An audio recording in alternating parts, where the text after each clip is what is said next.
আসসালামু আলাইকুম, আমি Mazharul Islam Shaon. Story telling by শাওনের আরেকটি নতুন পর্বে আপনাদের সবাইকে সাদর আমন্ত্রণ। আপনারা যারা আমাদের ঘটনা শোনেন বা আমাদের এপিসোডগুলো ফলো করেন তারা সবাই জানেন যে আমরা এপিসোড শুরু করবার সাথে সাথেই ঘটনায় চলে যেতে চাই, কারণ আপনারা আপনাদের মূল্যবান সময়গুলো শুধুমাত্র ঘটনা শুনতেই ব্যয় করতে চান। তাই বাড়তি কোনো কথা না বলে আমরা সরাসরি ঘটনায় চলে যাচ্ছি। আজকে আমি আপনাদের সাথে যে ঘটনাটি শেয়ার করব সেই ঘটনাটি আমাকে পাঠিয়েছেন আসিফ আদনান ভাই। এই ঘটনাটি আসিফ আদনান ভাইয়ের নিজের সাথে ঘটেনি, এই ঘটনাটি ঘটেছে মৌরি নামের একটা মেয়ের সাথে। আমরা সরাসরি মৌরির ঘটনায় চলে যাচ্ছি।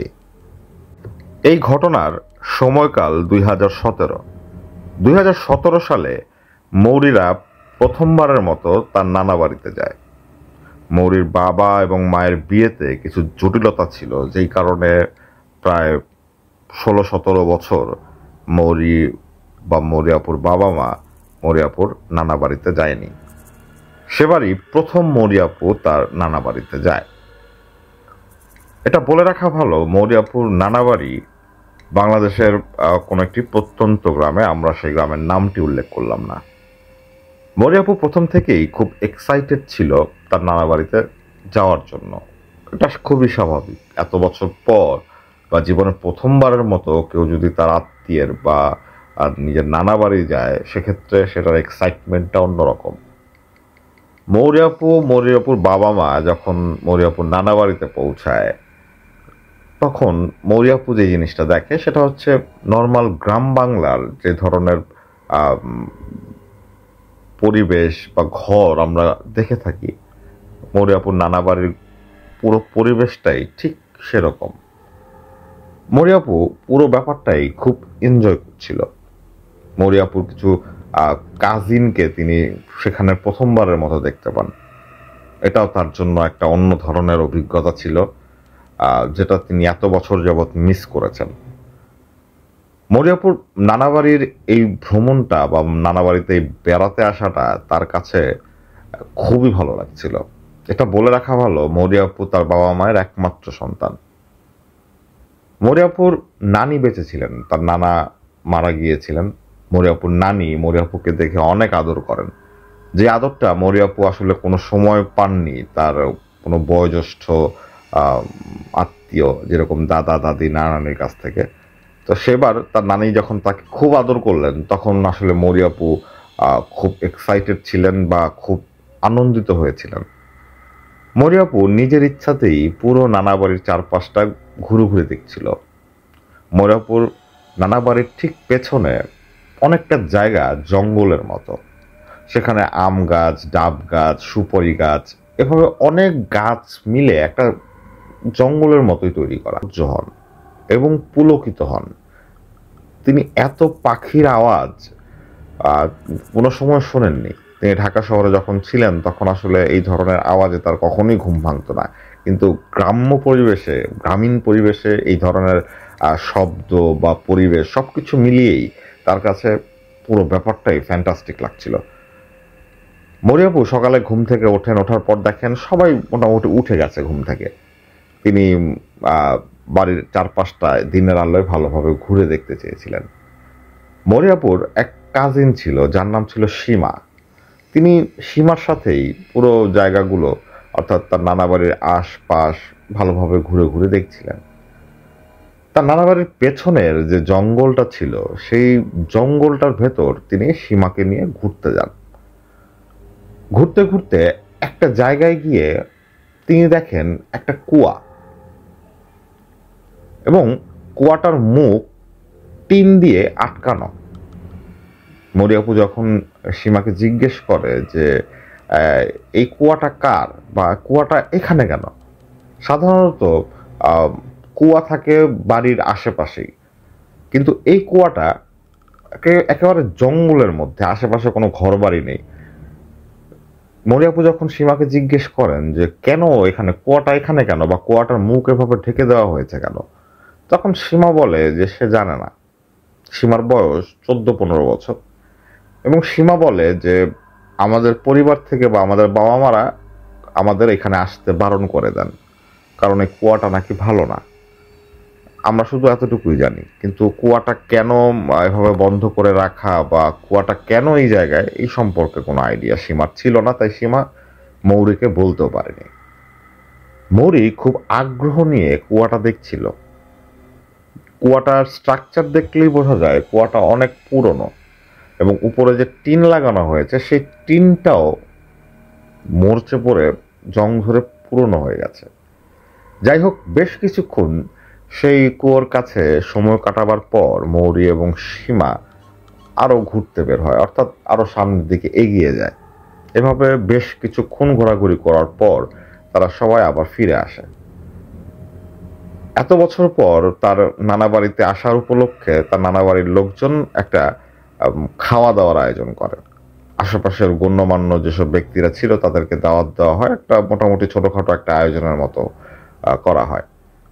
তো সেই সব নিয়েই সবাই খুব ব্যস্ত ছিল সেই দুপুরবেলাটা।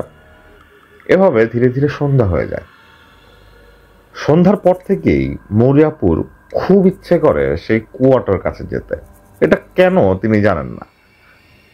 তিনি সে সময় ভাবছিলেন কুয়াটা হয়তো তার খুব ভালো লেগেছে, বা তিনি আসলে কখনো এভাবে কোনো কুয়া দেখেননি, এ কারণেই হয়তো কুয়াটার প্রতি তিনি একটা টান ফিল করছেন। যাই হোক, সন্ধ্যার বেশ কিছুক্ষণ পর মৌরিয়াপু সীমাকে একটা অদ্ভুত প্রস্তাব দেয়। মৌরিয়াপু সীমাকে বলে যে চলো আমরা কুয়াটা একটু দেখে আসি। সীমা বলে যে না, সে কোনোভাবেই যাবে না, কারণ ওখানে যেতে তার ভয় লাগে। মৌরি অনেক কষ্টে সীমাকে কনভিন্স করে। সে বলে যে সে দূর থেকেই জাস্ট কুয়াটা দেখে চলে আসবে। সে আগে কখনো কুয়া দেখেনি, তাই কুয়াটা তার একটু দেখতে ইচ্ছা করছে।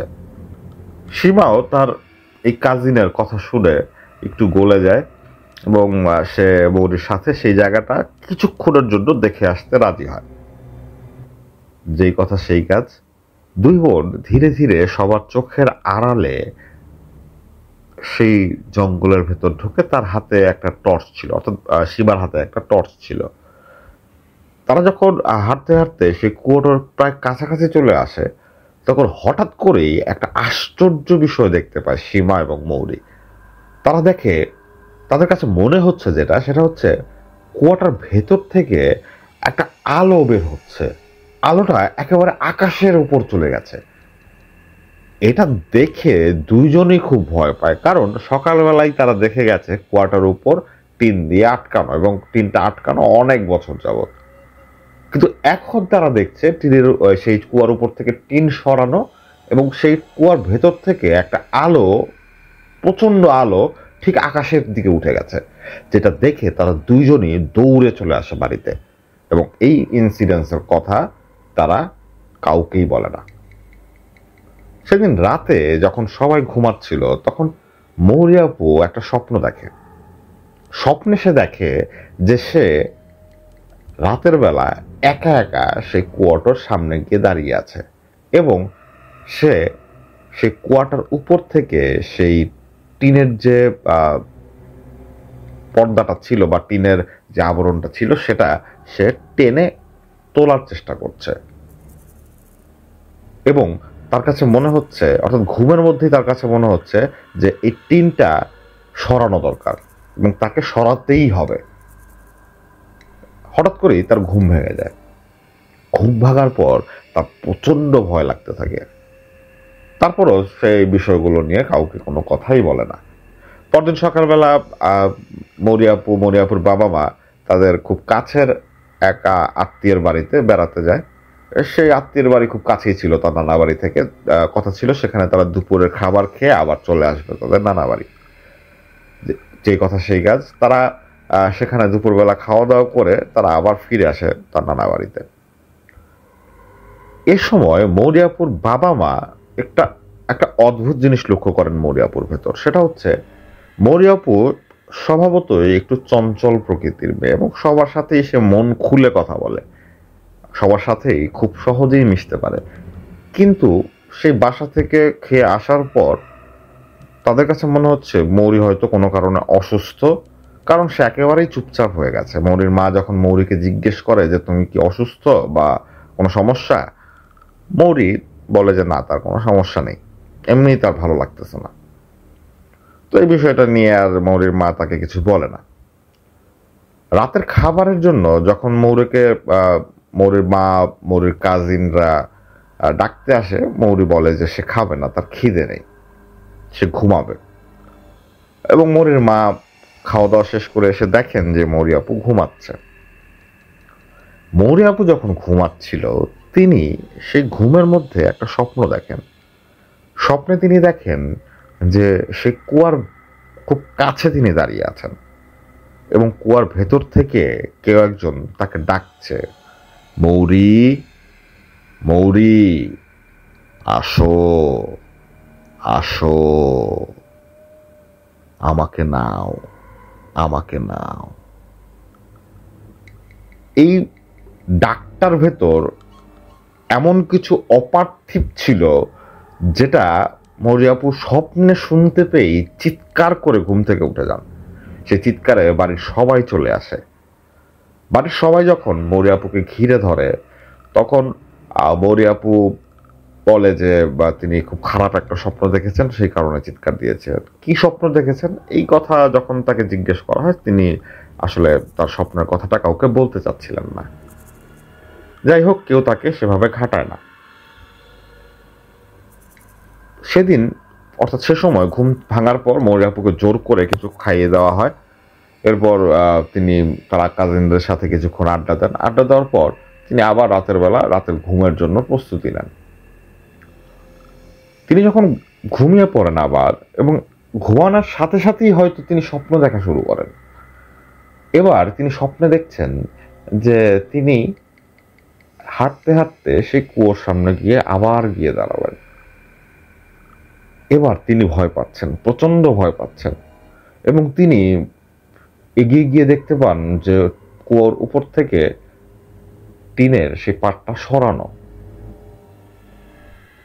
তিনি চাচ্ছিলেন না যে তিনি কুয়োর ভেতর উকি দিয়ে দেখবেন, তার ভয় করছিল। কিন্তু ভেতর থেকে কেউ একজন তাকে বলছিল, অর্থাৎ তার কাছে মনে হচ্ছিল যে কেউ একজন তাকে ইনসিস্ট করছিল সে কুয়ার ভেতর উকি দিতে। মৌরি আপু সে কুয়ার ভেতর উকি দেন। তিনি দেখতে পান নিচে ছিদ্র অন্ধকার, কিছু দেখা যাচ্ছে না। হঠাৎ করে সে কুয়ার ভেতর থেকে দুইটা হাত মৌরি আপুর গলা টিপে ধরে এবং মৌরি আপুকে একটা টান দিয়ে কুয়ার ভেতর ফেলে দেয়, এবং মৌরি আপু চিৎকার করে ঘুম থেকে উঠে যান। এই চিৎকারটা এতই ভয়াবহ ছিল, এবার বাসার সবাই চলে আসে এবং মৌরিকে ইনসিস্ট করতে থাকে যে আসলে সে কি দেখেছে বা কি দেখে সে ভয় পাচ্ছে। তখন মৌরি আপু বলে যে সে ওই কুয়াটা স্বপ্ন দেখছে, এবং স্বপ্নে সে দেখছে যে কুয়াটার ভেতর কেউ একজন তাকে টেনে ফেলে দিয়েছে। এই বিষয়টা শোনার পর সবাই মনে করে যে হয়তো শহরের কেউ গ্রামে বেড়াতে আসলে হয়তো এরকম ভয় পাওয়াটা স্বাভাবিক, কারণ এই কুয়ো নিয়ে তারা প্রায় 40-50 বছর যাবৎ কোনো কথাই শোনেনি। তারা জানে যে কুয়াটা খারাপ, কিন্তু এই 40-50 বছরের ভেতর কুয়াটার সাথে বা কুয়াটার জন্য কারোর সাথে কোনো ধরনের অস্বাভাবিক ঘটনা ঘটেনি। তাই মৌরির বাবা মা যেটা মনে করেন যে হতে পারে যে হয়তো কুয়াটা দেখে সে কোনো কারণে ভয় পেয়েছে এবং সেই ভয়টা তার ভেতর স্থায়ী হয়ে গেছে। তখন মৌরি আপুর নানি তাকে কিছু সূরা পড়ে ঝাড়ফুঁক করে দেন এবং সবাই বোঝাতে থাকেন যে এটা তার মনের কল্পনা ছাড়া আর কিছুই না, সে আর 2-1টা দিন আছে, সে যাতে নিজের মতো করে এনজয় করে ব্যাপারগুলো। মৌরি আপু নিজের মনকে বোঝাতে চেষ্টা করেন যে তিনি যা দেখছেন তা তার মনের কল্পনা আর কিছুই না, তিনি শুধুই একটা পুরনো কুয়ো নিয়ে অবসেসড হয়ে রয়েছেন, যেটা ঠিক না। যাই হোক, মৌরি আপু আর বিষয়টা নিয়ে মাথা ঘামাতে চাচ্ছিলেন না। সেদিন রাতে ঘুম থেকে সবাই ঘুমিয়ে পড়ে। পরদিন সকালবেলা সবাই ঘুম থেকে ওঠার পর মৌরি আপু তার বাবা মা সহ সেই গ্রামের চারপাশটা আরো ভালোভাবে দেখতে চায়, কারণ আসলে তারা আবার কবে এখানে আসবে সেটা তারা জানে না। কারণ তাদের প্ল্যান ছিল তারা চলে যাবে বিদেশে, তারা বিদেশেই সেটেল হবে এই ধরনের একটা প্ল্যান তাদের ভেতর ছিল। তাই মৌরি আপু তার বাবা মার সাথেই সেই গ্রামটা আবার একটু দেখতে বের হয়। সেদিন বিকেলবেলা মৌরি আপু যখন ফিরে আসছিল তার বাবা মার সাথে, মৌরি আপুর খুব মাথা ব্যথা করছিল, প্রচন্ড মাথা ব্যথা করছিল। এই ধরনের মাথা ব্যথা তার কখনোই হয়নি, কখনোই না। যাই হোক, মরিয়াপুর মার কাছে কিছু ওষুধ ছিল যেটা সে সময় খাওয়ার পর তার মাথা ব্যথাটা কিছুটা কমে। যাই হোক, সেদিন সবকিছুই ঠিকঠাকভাবে চলছিল। সবাই রাতের খাওয়া দাওয়া করে শুয়ে পড়ে, কারণ পরদিন সকালবেলায় মৌরিরা চলে যাবে ঢাকার উদ্দেশ্যে। সবার মন একটু খারাপও ছিল, মৌরির নিজের মনও খুব খারাপ ছিল, মৌরির মা খুব কান্নাকাটি করছিলেন।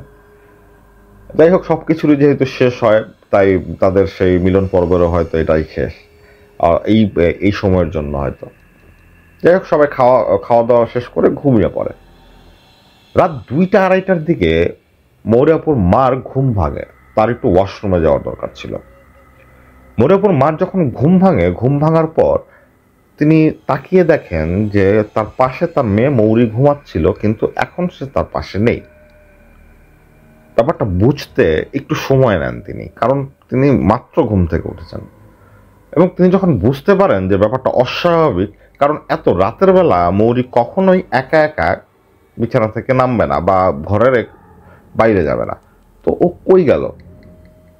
মৌরিয়াপুর মা ঠিক তার পাশের খাটে ঘুমানো মৌরিয়াপুর বাবাকে ঘুম থেকে উঠানোর পর তিনি তারা দুজন যখন দেখেন যে তাদের মেয়ে নেই আশেপাশে, তখন তারা ঘরের দরজা খুলে বাইরে উঠোনে নামার পরও তারা আশেপাশে কিচ্ছু দেখতে পাচ্ছিলেন না। তখন তারা বাড়ির সবাইকে ঘুম থেকে উঠান এবং জিজ্ঞেস করেন মৌরি কোথায়। কিন্তু মৌরিকে কোথাও খুঁজে পাওয়া যাচ্ছে না। মৌরি যেন ভোজবাজির মতো হাওয়ায় মিলিয়ে গেছে।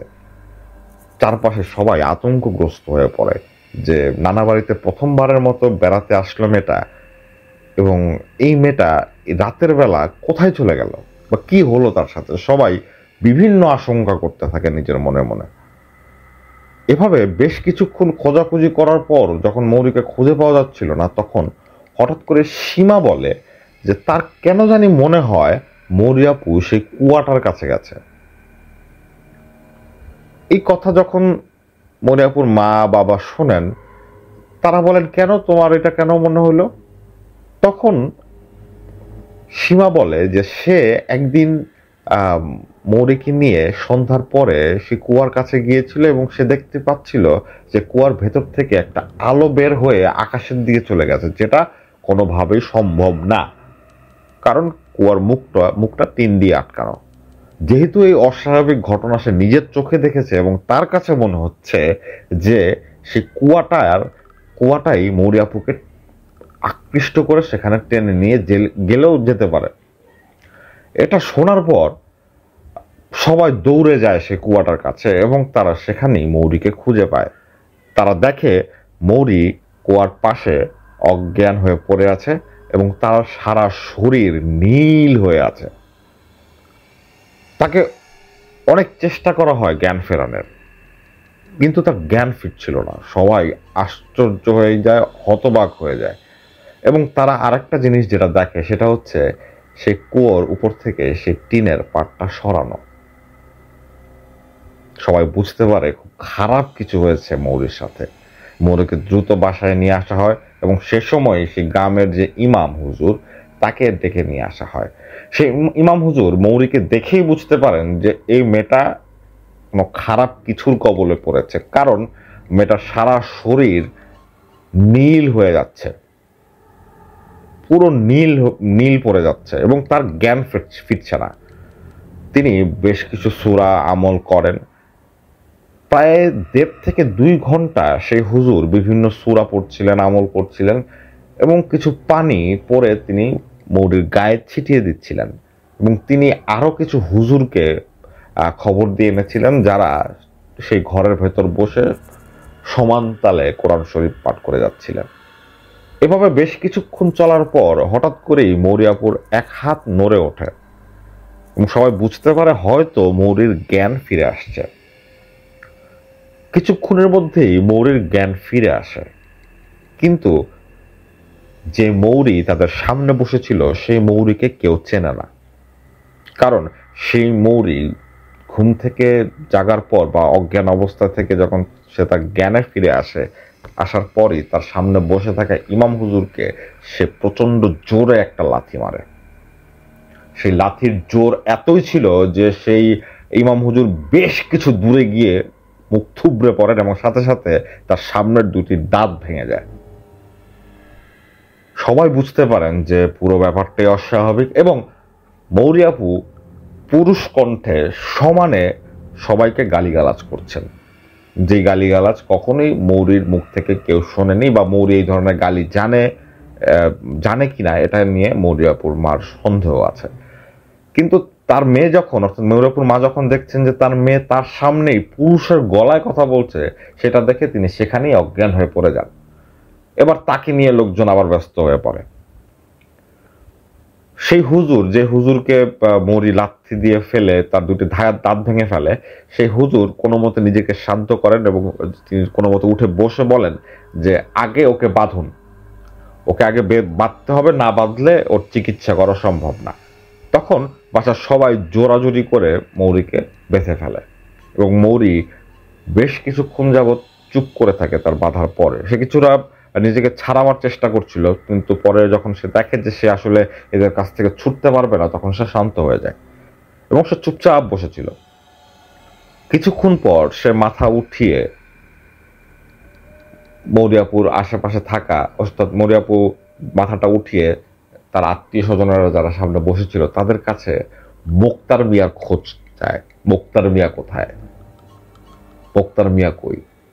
মোক্তার মিয়ার কথা শুনে সবাই অবাক হয়ে যায়, কে মোক্তার মিয়াকে কেন খুঁজছে এরা? তখন আসলে একটা রহস্য উন্মোচিত হয় সেখানে। সেটা হচ্ছে এই মোক্তার মিয়া হচ্ছে মৌরিয়াপুর নানার বাবা। এই মোক্তার মিয়া এই জিন ভূত এদের এই বিষয়গুলো হ্যান্ডেল করতেন, তিনি এই ধরনের সমস্যারও হয়তো কিছু সমাধান করতেন এবং মৌরি চিৎকার করতে থাকে মোক্তার মিয়ার নাম নিয়ে এবং সে বলতে থাকে, ও আমারে সেই কুয়ার ভেতর আটকে রেখেছে অনেক বছর, ওর রক্ত খাবো আমি, ওকে আমি ছাড়বো না, ওকে আমার সামনে নিয়ে আয়, তা না হলে এই মেয়েকে আমি বাঁচতে দিব না। সবাই আতঙ্কে অস্থির হয়ে পড়ে। তখন মৌরি সে পুরুষ কণ্ঠেই বলতে থাকে যে ও আমাকে এত বছর যাবৎ সে কুয়ার ভেতর আটকে যে নির্যাতন করেছে, আমি তার প্রতিশোধ নিবই, তোরা মুক্তারকে আমার সামনে আন। কোথায় মুক্তার? তখন সেই হুজুরদের ভেতর থেকে একজন তাকে বলে যে মুক্তার তো মারা গেছে অনেক বছর আগে। তখন এই কথা শোনার পর মৌরির ভেতরে থাকা সে এন্টিটিটা একটা পৈশাচিক হাসি হাসে এবং সে বলে, আচ্ছা মুক্তারকে তো নিতে পারলাম না, ওর বংশধরকেই নিয়ে যাব। এই মেয়ের আশা তোরা সবাই ছেড়ে দে, এই মেয়ে আমার, এই মেয়ে আমার প্রতিশোধের হাতিয়ার। এই ধরনের কথাবার্তা সে বলছিল। তখন সে হুজুর দুইটা ছেলেকে পাঠায় সামনের গ্রামেরই এক খুব আলেম এক ব্যক্তি আছেন, তাকে ডেকে নিয়ে আসতে। তখন প্রায় ফজরের সময় হয়ে গেছে। সেই দুইটা ছেলে সে আলেমের কাছে যায়। ফজরের নামাজের পর সেই আলেম সেই দুইটা ছেলের সাথে ফিরে আসেন মৌরির নানা বাড়িতে এবং তিনি আসার পর তিনি পুরো পরিস্থিতি দেখেন। দেখার পর তিনি নিজের মতো করে কিছু আমল করেন, কিছু সূরা পড়েন এবং সে সময় মৌরি বিভিন্নভাবে চিৎকার চেঁচামেচি করছিল। তাকে যে দড়ি দিয়ে বাঁধা হয়েছিল সেই দড়িও সে এক পর্যায়ে ছিঁড়ে ফেলে। কিন্তু তারপরও আশেপাশের মানুষ বা বিশেষ করে মৌরির বাবা তার নিজের জীবনের রিস্ক নিয়ে হলেও তার মেয়েকে সেখানে ধরে রাখতে চেয়েছিলেন এবং পেরেছিলেন। এক পর্যায়ে সেই আলেম সাহেব একটা কাগজে কিছু সূরা লেখেন বা আরবিতে কিছু একটা লেখেন, এরপর সেই কাগজটা পুড়িয়ে সেই ধোঁয়াটা মৌরির নাকের সামনে দেন এবং ঠিক তখনই মৌরি অজ্ঞান হয়ে যায়।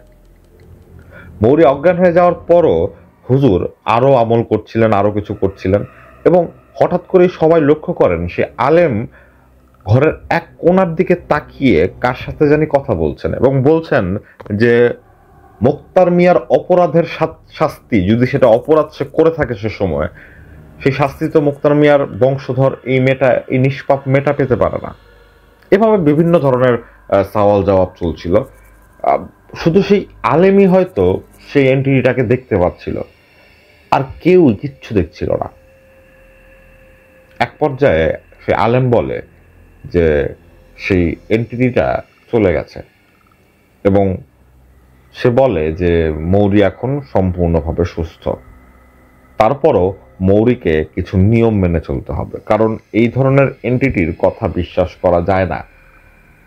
অনেক সময় এরা ফিরে আসে, তাই মৌরিকে এবং মৌরির বাবা মাকে কিছু জিনিস মেনে চলতে হবে। এবং সে হুজুর আরেকটা কথা বলেন, সেটা হচ্ছে সেই যে কুয়াটা আছে সেই কুয়াটার ভেতর বালি ফেলে বা মাটি ফেলে সেই কুয়াটা ভরাট করে ফেলতে হবে। অর্থাৎ সেই কুয়াটার কোনো অস্তিত্ব রাখা যাবে না, কারণ ওই কুয়াটা যদি থাকে সেক্ষেত্রে হয়তো এখন থেকে, কারণ এখন কুয়াটা প্রায় যখন উন্মুক্ত হলো, এখন হয়তো আশেপাশের যারা থাকে তাদের সমস্যা হলেও হতে পারে। তাই গ্রামবাসী বা মৌরির আত্মীয় স্বজন কেউ আসলে কোনো ধরনের রিস্ক নিতে চাননি, তাই তারা সে কুয়াটা মাটি ভর্তি করে বন্ধ করে দেন এবং মৌরিরা আরো 2 দিন তার নানা বাড়িতে থাকেন। এরপর মৌরি কিছুটা সুস্থ হলে তারা ঢাকায় চলে আসেন। ঢাকায় চলে আসার পর মৌরিকে ডাক্তার দেখানো হয়। ডাক্তার মোটামুটি মৌরিকে সুস্থ বলেই ঘোষণা করেন যে মৌরির আসলে আর কোনো সমস্যা নেই। এরপর থেকে মৌরির সাথে বা মৌরির ফ্যামিলির সাথে আর কোনো সমস্যা হয়নি। কিন্তু মৌরি আপুর জীবনের প্রথমবার তার নানা বাড়ি ঘুরতে যাওয়ার যে অভিজ্ঞতা, সেটা একটা বিভীষিকাময় অভিজ্ঞতা তার জন্য ছিল। প্রথম দিকে যে আনন্দ বা যে ফুর্তি নিয়ে তিনি সেখানে বেড়াতে গিয়েছিলেন, বা প্রথম দিকে যে আনন্দ তিনি পাচ্ছিলেন, পরবর্তী ঘটনা প্রবাহে এটা তার জীবনের এখন পর্যন্ত একমাত্র এবং সব থেকে বেশি বিভীষিকাময় এবং ভয়ের একটা অভিজ্ঞতা ছিল। এটাই ছিল আসিফ আদনান ভাইয়ের পাঠানো ঘটনা, যেটা ঘটেছিল মৌরি আপুর সাথে। আশা করি এই ঘটনাটি আপনাদের ভালো লাগবে। এখন আমরা সরাসরি চলে যাব আমাদের আরেকজন স্টোরি টেলার বাইজিৎ ভাইয়ের কাছে। বাইজিৎ ভাই প্রায় আমাদের ঘটনা রেকর্ড করে পাঠান। বাইজিৎ ভাই যেভাবে আপনাদের ঘটনা শোনাচ্ছেন, এটা বাইজিৎ ভাইয়ের স্টাইল। সব স্টোরি টেলারের বিভিন্ন কথা বলার স্টাইল ভিন্ন ভিন্ন থাকে। আপনারা হয়তো প্রথমবারের মতো বাইজিৎ ভাইয়ের ঘটনা শুনছেন, বা বাইজিৎ ভাইয়ের ঘটনা হয়তো আপনাদের কাছে অনেকের ভালো লাগতে পারে, অনেকের কাছে ভালো নাও লাগতে পারে। বাইজিৎ ভাইয়ের ঘটনার কি কি চেঞ্জ করা দরকার, বা উনি কিভাবে ঘটনা বললে আপনাদের ভালো লাগবে, সেইটাও কিন্তু আপনারা আমাদের কমেন্টের মাধ্যমে জানিয়ে দিতে পারেন। যাই হোক, এখন আপনারা বাইজিৎ ভাইয়ের যে ঘটনাটা শুনবেন, সেটা বাইজিৎ ভাইয়ের এখন পর্যন্ত পাঠানো সর্ববৃহৎ ঘটনা। আশা করি এই ঘটনাটি আপনারা মনোযোগ দিয়ে শুনবেন এবং আশা করি ঘটনাটি আপনাদের ভালো লাগবে। চলুন শুনে আসি বাইজিৎ ভাইয়ের ঘটনা। আসসালামু আলাইকুম, আমি বাইজিৎ। স্টোরি টেলিং বাই শাওনে আপনাদের সবাইকে স্বাগত। আশা করি আপনারা সবাই অনেক ভালো আছেন। আবারও আপনাদের মাঝে উপস্থিত হয়েছি নতুন আরো একটি ভয়ের ঘটনা নিয়ে। ঘটনাটি বেশ লম্বা একটি ঘটনা। এই প্রথম এত বড় একটা ঘটনা আমি নিজে শেয়ার করব, তাও আবার আমার মতো করে, আমার ভঙ্গিতে, নতুন রকমে। তো এই ঘটনাটি আমি সংগ্রহ করেছি আমার এলাকায় আমার একটি বন্ধুর কাছ থেকে, যার নাম মাসুদ। এই ঘটনাটি যার সাথে ঘটে গিয়েছে, সেই ছেলেটি মাসুদের খুব নিকটবর্তী একজন আত্মীয়। তো তার নাম উল্লেখ করা পরিপূর্ণ বারণ আছে, যে জায়গায় ঘটে গিয়েছে, যে এলাকায়। এবং সেই ছেলেটি মাদ্রাসা পড়ুয়া একটি ছেলে, সেই মাদ্রাসার নাম, এই সব কিছু উল্লেখ করা বারণ আছে। তো এই ভুলটি আপনারা কোনো সুন্দর দৃষ্টিতে দেখবেন। আর এই ঘটনায় যে ছেলেটির সাথে এই ঘটনাটি ঘটে গিয়েছে, তার নাম আমি মাসুদ বলে উল্লেখ করব। তো আশা করি ঘটনাটি আপনাদের ভালো লাগবে।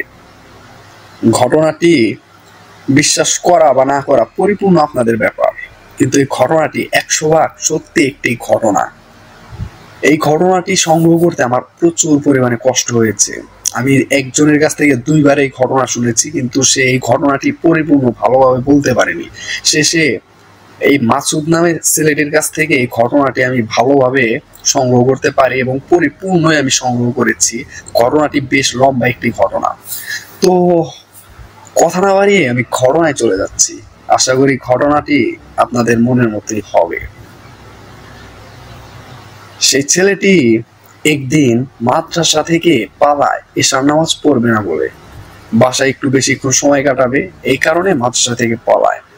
বলা বাহুল্য সেই ছেলেটির বাসা মাদ্রাসা থেকে খুব একটা দূরে ছিল না, মাদ্রাসার কাছাকাছি সেই ছেলেটির বাসা ছিল।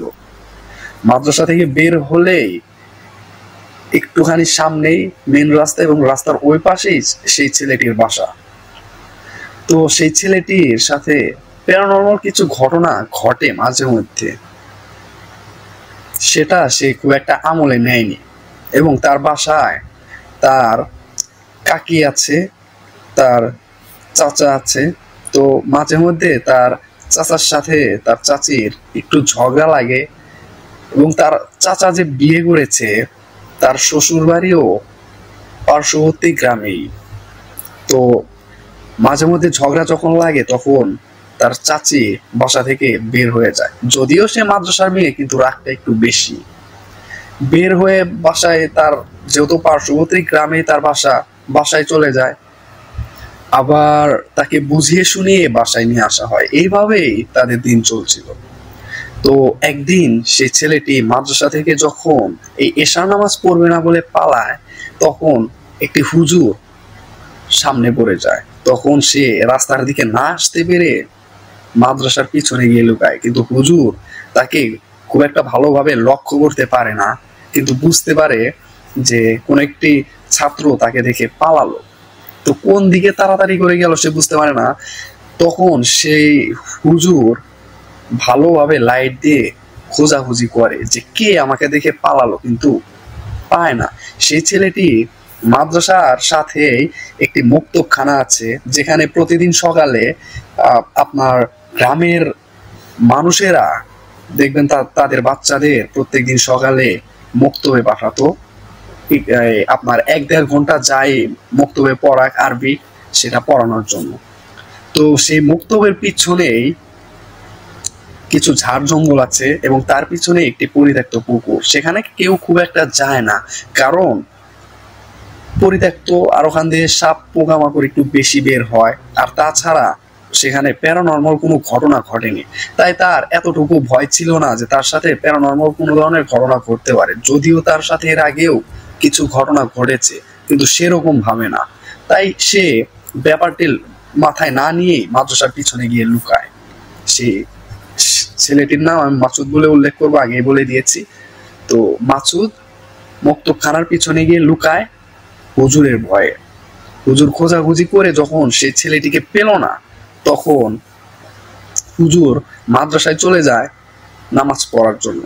তখন মাসুদ বাসায় আসবে, রওনা দেবে, এরকম মুড মাইন্ড করেছে, তখনই তার ডান পাশে লক্ষ্য করে কেউ একজন বসে আছে।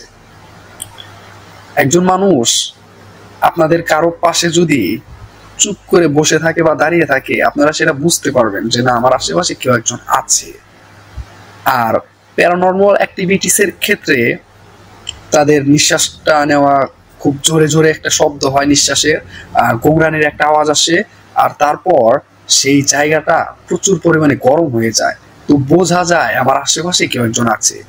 তো সেই ছেলেটি বুঝতে পারে এবং তার ডান পাশে তাকিয়ে দেখে একটি মহিলা সেখানে বসে আছে। যখন সে ভালো করে লক্ষ্য করে, তখন সে দেখতে পায় তার কাকি সেখানে বসে আছে। সে একটু অবাক হয়, এখানে এইভাবে কাকি বসে আছে।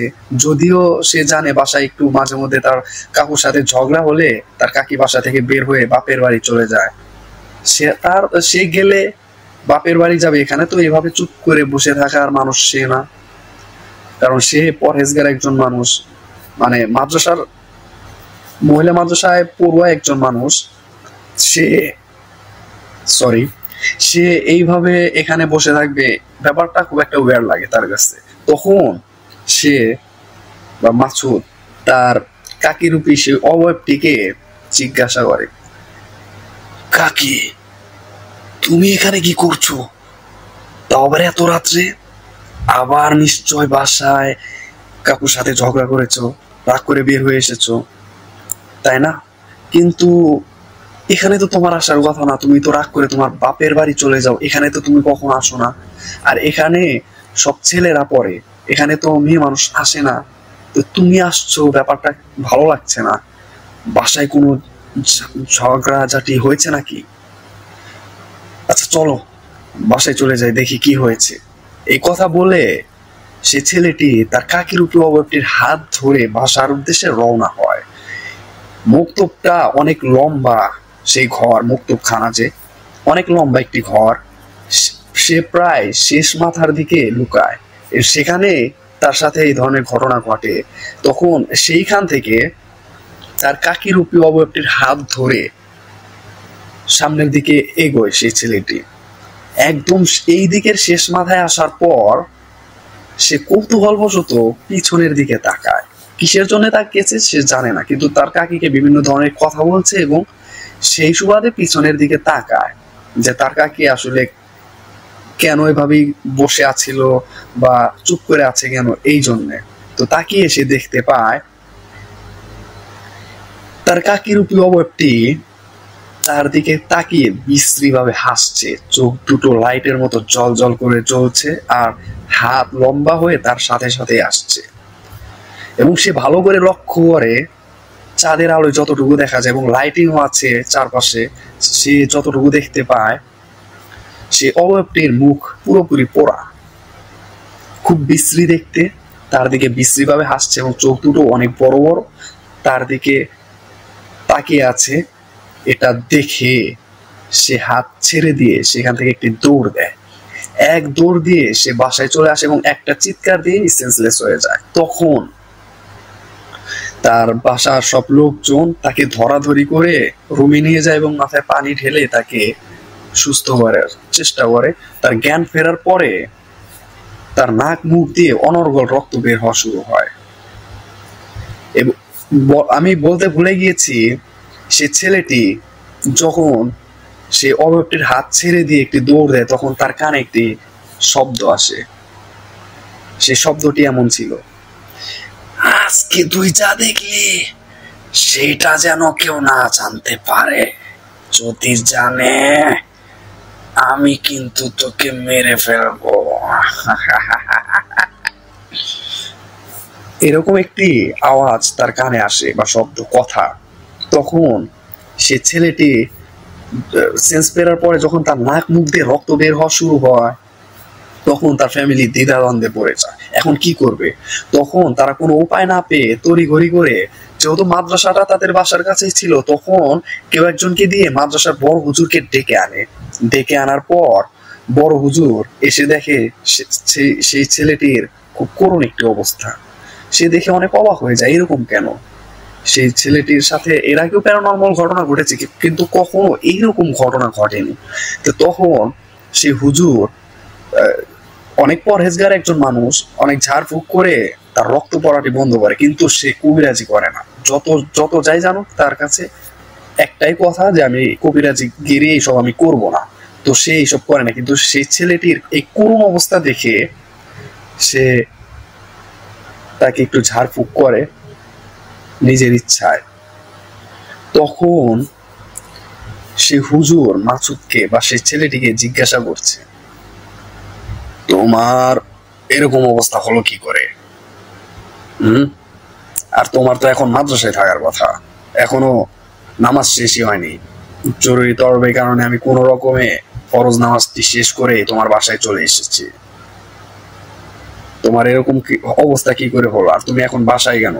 তোমার তো এখন মাদ্রাসায় থাকার কথা না, এখানে কি করছো তুমি? তখন সেই ছেলেটি বা মাসুদ বলছে, হুজুর আমি আমি এসব নামাজ পড়বো না বলে মাদ্রাসা থেকে পালানোর পর আমি বাসার দিকে আসছিলাম, তখন দেখি সামনে একটি হুজুর। তো আমি ভয়ে মক্তবখানার পিছনে গিয়ে লুকাই সেই ঝাড় জঙ্গলের মাঝে। তখন যখন হুজুর আমাকে খোঁজাখুঁজি করে না পেলো, যখন হুজুর মাদ্রাসায় চলে গেল নামাজ পড়ার জন্য, তখন আমি বের হব এমন সময় আমার পাশে আমি কারো একজনের উপস্থিতি অনুভব করতে পারি। তখন আমার সাথে এরকম একটি ভয়ানক ঘটনা ঘটে গিয়েছে। আমি বাসায় এসে একটি চিৎকার দিই, তারপর আর কি হয়েছে আমার মনে নেই। আর জ্ঞান ফেরার পর আমি দেখতে পেলাম আমার নাক মুখ দিয়ে রক্ত বের হচ্ছে অনর্গল। এই তখনই আপনাকে তড়ি ঘড়ি করে ডেকেছে। আমার ভুল হয়ে গিয়েছে হুজুর, আমি মাদ্রাসা থেকে পালিয়ে ভুল করেছি। আমি বুঝতে পারিনি যে এরকম একটি ঘটনা ঘটবে। আপনি আমাকে ক্ষমা করে দিন, আর এরকম ভুল আমার কখনোই হবে না। তখন হুজুর বলছে, বুঝতে পেরেছি, তুমি মাদ্রাসা থেকে না পালালেই ভালো হতো। সবার সাথে একসাথে বাসায় যেতে, নামাজটা পড়তে না জানি কতক্ষণ সময় লাগতো। নামাজটা শেষ করে তারপরে বাসায় আসো। আর তোমার যদি মাদ্রাসায় যেতে ভালোই না লাগে, আজকের রাত্রি তুমি বাসায় থাকো। কালকে ফজরে আজান যখন দেয় তখন তুমি মাদ্রাসায় গিয়ে নামাজ পড়ে গেট বন্ধ করার আগে রুমে ঢুকে যাও। তোমাকে কি কেউ কিছু বলতো না? এটা তো তুমি ভালো করেই জানো, এত বছর ধরে লেখাপড়া করছো, তুমি কি সব জানো না? এ ধরনের কাজ তুমি কিসের জন্য করতে গেলে? হ্যাঁ, দ্বিতীয়বার এ ধরনের ভুল যেন না হয়। তখন সেই ছেলেটি বলছে, আমার আর এই ধরনের ভুল হবে না। আমি আর কখনো মাদ্রাসা থেকে পালাবো না। আমি এখন থেকে ঠিকঠাক মতো নামাজ কালাম পড়বো, লেখাপড়া ভালোভাবে করবো। তখন হুজুর বলছে, আচ্ছা ঠিক আছে, এখন আমি চলে যাচ্ছি। আর তোমার বাবা মাকে আমি বলে যাচ্ছি তারা যেন কবিরাজি চিকিৎসা নেয়। এভাবে থাকা যাবে না, সমস্যা হবে।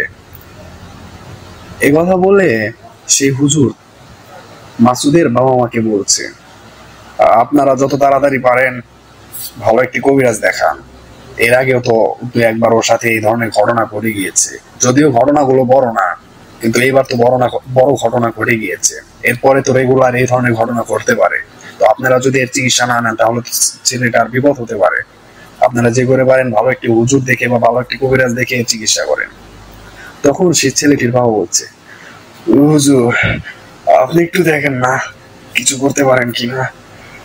আপনি তো অনেক বুজুর্গ একজন মানুষ, আপনি একটু দয়া করে দেখেন না কিছু করতে পারেন কিনা। তখন সে হুজুর বলছে, আমি এই ধরনের কাজ করি না, আমি এই ধরনের কাজ করতে পারবো না, আমাকে ক্ষমা করবেন। এ ধরনের কাজ থেকে আমি সবসময় দূরে থাকি। আপনারা ভালো একটু কবিরাজ দেখে চিকিৎসা করেন, দুনিয়াতে অনেক ভালো কবিরাজ আছে। এই কথা বলে হুজুর বাসা থেকে বের হয়ে যায়। তো সেই দিন সে ছেলেটি বাসায় থাকে এবং ঘুমিয়ে পড়ে। ঘুমিয়ে পড়লে স্বপ্নে সে ছেলেটি দেখতে পায় সেই নারীরূপী অবয়বটি তার সামনে এসেছে স্বপ্নে। এসে বলছে, যদি তুই ভুল করেও আমার কথা তোর ফ্যামিলিকে বলতি, আমি তখনই তোকে শেষ করে ফেলতাম। বেঁচে গেলি, তুই বেঁচে গেলি, আমি তো আর তোকে ছাড়বো না। তোকে আমার অনেক ভালো লেগেছে,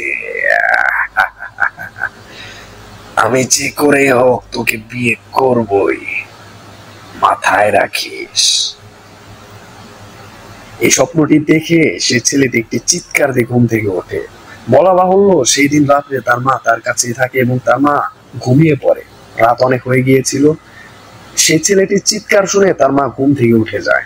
তারপরে তাকে জিজ্ঞাসা করে, তখন সে ছেলেটি বলতে যাবে এমন টাইমে তার মনে পড়ে সেই অবয়বটি তাকে না করেছে, যদি বলে তাহলে হয়তো তাকে মেরে ফেলবে। তো সে ছেলেটি কিছু বলে না, শুধু বলে, আমি ভয়ানক একটি স্বপ্ন দেখেছি। তো সেদিন রাত্রে আর তাদের ঘুম হয় না। পরের দিন সে ছেলেটি মাদ্রাসায় যায়। যাওয়ার পরে হুজুর তাকে কিছুদিনের জন্য ছুটি দেয়। তুমি অসুস্থ, তোমার শরীরটা খুব একটা ভালো না, তুমি বাসায় থাকো এবং তোমার চিকিৎসা হলে তুমি সুস্থ হওয়ার পরে এখানে এসো। এই কথাটি সেই ছেলেটির বাবা মাকে ডেকেও তাদেরকেও বলে। তখন সেই ছেলেটিকে তারা বাসায় নিয়ে যায় এবং বাসার কাছে একটি কবিরাজ ছিল। কবিরাজটি চিকিৎসা করে, কিন্তু তার কবিরাজি সবার ক্ষেত্রেই খুব একটা কাজ করে না। সেই ছেলেটিকে সুস্থ করার জন্য তার ফ্যামিলি সেই কবিরাজটিকে ডাকে। তো সেই কবিরাজটি এসে বাড়িতে ঢুকে বলছে, আসসালামু আলাইকুম, আপনারা আমাকে ডেকেছেন, কার কি হয়েছে দেখি একটু দেখান তো। তখন তার ফ্যামিলি মাসুদকে ডাক দেয় এবং মাসুদ ঘর থেকে বের হয়ে আসে। তখন সে কবিরাজ বলছে, কি হয়েছে তোমার? তুমি নাকি খুব অসুস্থ, কি হয়েছে বলো? তখন মাসুদ সেই কবিরাজটিকে তার সাথে ঘটে যাওয়া সব ঘটনায় বলে। তখন সেই কবিরাজ বলছে মাসুদের ফ্যামিলিকে উদ্দেশ্য করে, আপনারা মাসুদকে শক্ত করে ধরেন, মাসুদকে অজু করে আনেন, আমি ওর উপর রিচুয়াল করবো, দেখি হাজির করতে পারি কিনা। আর থাক, অজু করাতে হবে না, আপনারা ওকে রুমে নিয়ে বসান, আমি আসছি। তখন মাসুদকে তার ফ্যামিলি রুমে নিয়ে যায় এবং বসায়। বসানোর পরে কবিরাজ রুমে আসে। আসার পর তার ফ্যামিলিকে বলে, ওকে শক্ত করে ধরেন, আমি ওর উপর কিছু রিচুয়াল করব, সেই অবয়বটি ওর উপর ভর করতে পারে, তখন সমস্যা হতে পারে। তো তার ফ্যামিলি মাসুদকে খুব শক্ত করে ধরে। ধরার পর সেই কবিরাজ মাসুদের উপর রিচুয়াল শুরু করে।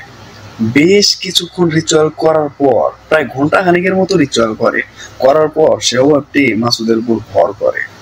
করার পর সে অবয়বটি সেই কবিরাজকে উদ্দেশ্য করে বলছে, আমাকে বিরক্ত করছিস কেন? কেন রেখেছিস আমাকে? কি হয়েছে? তুই জানিস না আমি কে? আমি তোর কি ক্ষতি করতে পারি তুই জানিস না? শেষ করে ফেলবো। চলে যা, চলে যা, তোর সাথে আমার কোনো ধরনের কোনো দ্বন্দ্ব নেই। যদি আমার সাথে দ্বন্দ্বে জড়াস, শেষ করে ফেলবো।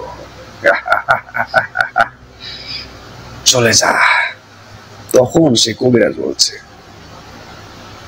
তুই কি করিস পরে দেখা যাবে, এই ছেলেটিকে ধরেছিস কেন এটা আগে বল, আর কোথা থেকে ধরলি, কিভাবে ধরলি, সব বল। তখন সে অবাকটি বলছে, আমি তো ওকে ধরিনি, ওই তো আমাকে ধরেছে, তারপরে তোকে আমার এত ভালো লেগেছে, আমি ওকে বিয়ে করব, তুই পারলে ঠেকাস, আমাকে আটকিয়ে দেখাস। চলে যা বলছি, শেষ করে ফেলবো কিন্তু, চলে যা। আমি মুক্তখানার পিছনে সেই পরিত্যক্ত জায়গায় বসেছিলাম। মাদ্রাসা থেকে পালিয়ে মাসুদ ওই জায়গায় যায়। আমি আমার মতো করে বসেছিলাম, ও আমাকে বিরক্ত করেছে, তারপরে আমি ওকে কিছু বলিনি, কিন্তু যখন ও আমার হাত ধরেছে তখন আমি ওর সংস্পর্শে চলে এসেছি। এখন তো আমি ওকে ছাড়বো না, কারণ ওকে আমার ভালো লেগেছে রে, ওকে তো আমি আর ছাড়বো না, আমি ওকে বিয়ে করব। তোর কিছু বলার আছে থাকলে বল, না হলে চলে যা।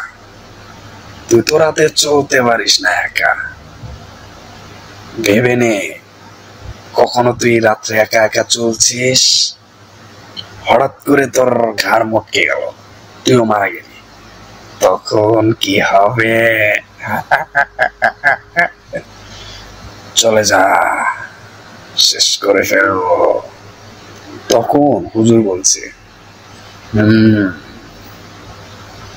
বুঝতে পেরেছি, পরে দেখা যাবে, তুই এখন এখান থেকে চলে যা, আমার যা বোঝার আমি বুঝে গিয়েছি, কি করতে হবে ওটা আমি বুঝে গিয়েছি, চলে যা তুই। তখন সেই অভাবটি মাসুদের শরীর থেকে বের হয়ে যায়। যাওয়ার পর সেই কবিরাজ মাসুদকে একটি তাবিজ দেয় এবং তার ফ্যামিলিকে বলে, আমি আপনাদের বাসা বন্ধ করে দিয়ে যাচ্ছি, মাসুদকে একা বের হতে দিবেন না, তাহলে অনেক ধরনের বিপদ হতে পারে। আপনারা ওকে দেখে রাখবেন, চোখে চোখে রাখবেন, না হলে বড় কোনো ক্ষতি হতে পারে। আর আপনারা যদি পারেন মাসুদকে যত তাড়াতাড়ি সম্ভব বিয়ে করিয়ে দিন, বিয়ে করালে ও ঠিক হয়ে যাবে। আর এটা একটা খারাপ পরি যেটা ওর উপর আচর করেছে, ওর এত শক্তি যে আমি ওর সাথে পারবো না, তাই আমি যতটুকু সম্ভব আমি যতটুকু পারি করে দিয়ে গেলাম। আপনারা যত তাড়াতাড়ি সম্ভব ওকে বিয়ে করান, আর ও সুস্থ না হওয়া পর্যন্ত ওকে মাদ্রাসায় পাঠানোর দরকার নেই। বাড়িটা বন্ধ করে দেওয়ার পরেও দূর থেকে সেই ছেলেটি সে অভাবটিকে দেখতে পায়। তার বাসার কাছে ঝাড় জঙ্গল আছে, একটা বাঁশ ঝাড় আছে, সে দিনের বেলাও দেখতে পায় সে অভাবটি সেই বাসে বসে তার সাথে কথা বলছে, তার দিকে তাকিয়ে হাসছে। এবং সে তখন সেই অভাবটি সে ছেলেটির সামনে আসে খুব সুন্দর একটি রূপ নিয়ে। সে ছেলেটি তাকে আর ভয় পায় না, তার সাথে কথা বলে। তার ফ্যামিলি দূর থেকে এটা অবজার্ভ করে, কিন্তু কি করবে, কিছু তো করার নেই। তারা কোনো উপায় না পেয়ে প্রায় বছর খানিকের মতো এইভাবে কাটিয়ে দেয়। ছেলেটিও বাসায় বছর খানিকের মতো থাকে। এইভাবে কথা বলতে বলতে তাদের মধ্যে একটি ফ্রেন্ডশিপ হয়ে যায়, খুব ভালো একটি বন্ধুত্ব হয়ে যায়। কারণ প্রথম 2 দিন বা একদিন, 2 দিন স্বপ্নে আর তার সামনাসামনি খুব বিশ্রী রকমের একটি রূপ নিয়ে তার সামনে এসেছিল, কিন্তু তারপর থেকে সেই ছেলেটির সামনে সে অভাবী যতবারই এসেছে খুব সুন্দর একটি রূপ নিয়ে এসেছে। তো সে আর ভয় পেত না। এইভাবে তাদের সুন্দর একটি ফ্রেন্ডশিপ হয়, বন্ধুত্ব হয়ে যায়। তো এইভাবে তারা প্রতিদিন কথা বলে। তার ফ্যামিলি এগুলো দেখতে দেখতে একটা সময় চিন্তা করে এই ছেলেটিকে দূরে কোথাও কোনো মাদ্রাসায় ভর্তি করিয়ে দেবে। হয়তো দূরে ভর্তি হলে তার আর এই ধরনের কোনো সমস্যা হবে না, যেহেতু সমস্যাটা এখানে হচ্ছে, হয়তো সেখানে আর কোনো সমস্যা হবে না। আর সেখানে ভালো কোনো কবিরাজ দেখিয়ে ওর চিকিৎসা করা হবে। তো সেই ছেলেটিকে বগুড়ায় কোন একটি মাদ্রাসায় ভর্তি করিয়ে দেয়। সেই মাদ্রাসার নাম আমি উল্লেখ করতে পারবো না, এগুলো উল্লেখ করা পরিপূর্ণ বারণ আছে। তো সেই মাদ্রাসার যে মোতামিম বড় হুজুর, সে কবিরাজিও করে মাঝে টুকটাক। তো সেই ছেলেটিকে সেখানে সেই বগুড়ায় ভর্তি করে দেয়। সেখানে তাদের আত্মীয় স্বজন বলতে কেউ নেই। তো সেখানে সেই ছেলেটি বোর্ডিংই খেত এবং সেখানে থাকতো। এবং সেই হুজুর সেই ছেলেটিকে প্রতিদিন ঝাড়ফুঁক করত। তো এইভাবে আরো কিছুদিন চলে যায়। যাওয়ার পর সেই ছেলেটি আবার সমস্যা শুরু হয়। এবার সমস্যা আরো বেশি হয়। সেই ছেলেটিকে ভালোভাবে পড়তে দিচ্ছে না, ভালোভাবে খেতে দিচ্ছে না, দিন দিন সে অসুস্থ হয়ে যাচ্ছে। তো হুজুরও ঝাড়ফুঁক করে কোনো উপায় পাচ্ছে না। তো একদিন সেই মাদ্রাসার হুজুর মাসুদের ফ্যামিলিকে মাদ্রাসায় ডাকার পর সবকিছু ভেঙে চুরে বলার পর মাসুদের বাবা সেই হুজুরকে বলছে, আপনি তো কবিরাজি জানেন, আপনি একটু দেখেন না কিছু করতে পারেন কিনা, আমরা খুব চিন্তায় আছি, কি করবো এই ছেলেটিকে নিয়ে, এরকম সমস্যা, আপনি একটু দেখেন না কিছু করতে পারেন কিনা, খুব চিন্তায় আছি আমরা, কি করব, কোথায় নিয়ে যাবো, আমাদের তো পরিচিত কেউ নেই, আর আমরা তো সে পরিমাণ বিত্তশালীও না, আমরা মধ্যবিত্ত পরিবারের মানুষ, দিন এনে দিন খায়, এরকম, আপনি একটু দেখেন না কি করা যায়। তখন সে হুজুর বলছে, আপনারা ভেঙে পড়বেন না, আমি দেখছি, প্রত্যেকটা সমস্যারই সমাধান থাকে, আমি আমার দিক থেকে পরিপূর্ণ চেষ্টা করব, আপনারা চিন্তা করেন না। তো এখন একটু ওর উপর আমি রিচুয়াল করবো, আপনারা ওকে একটু ধরেন, এখানেই থাকেন, দেখি আমি ওই অবরটিকে ওর উপর হাজির করিয়ে বুঝিয়ে শুনিয়ে এখান থেকে বা ওর জীবন থেকে সরিয়ে দিতে পারে কিনা। তখন মাসুদকে তার ফ্যামিলির মানুষ শক্ত করে ধরার পর সে হুজুর মাসুদের উপর রিচুয়াল শুরু করে দেয়। এক পর্যায়ে সে অভাবটি মাসুদের উপর হাজির হওয়ার পর সে অভাবটি বলছে, এই হুজুর, কি হয়েছে রে, ডেকে পাঠালে, তুই তো প্রতিদিন ওকে ঝাড়ফুঁক করছিস, তো আমাকে ডাকলে কেন, কি হয়েছে?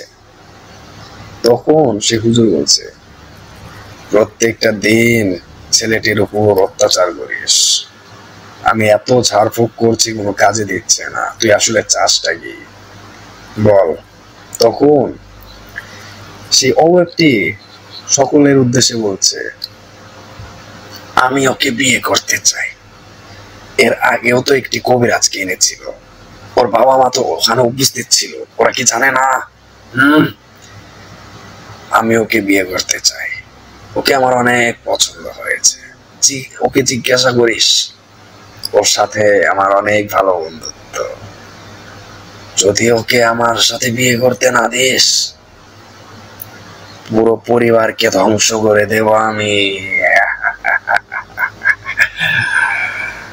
আমি ওকে ছাড়বো না, চা পারিস করে নে চা। তখন হুজুর বলছে, তুই ছেলেটিকে ছেড়ে দে, তুই কি চাস তুই বল, তুই যা চাবি তোকে তাই দেওয়া হবে, তুই বল তুই কি চাস। এই কথা বলার পর সে অবয়বটি ওর ভিতর থেকে বের হয়ে যায়। তখন সে হুজুর সে ছেলেটিকে, এবং সেই ছেলেটি তখন সেন্সলেস হয়ে যায়, এবং তখন হুজুর তার বাবা মাকে বলছে, আপনারা যত তাড়াতাড়ি সম্ভব মাসুদকে বিয়ে করান।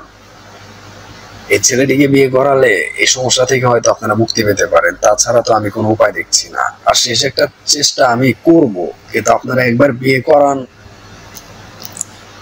দেখেন বিয়ে করালে হয়তো এই সমস্যার সমাধান হতে পারে। যেহেতু অবয়বটা একটু পরি, তাই বিয়ে করালে হয়তো এই সমস্যার সমাধানটি হতে পারে।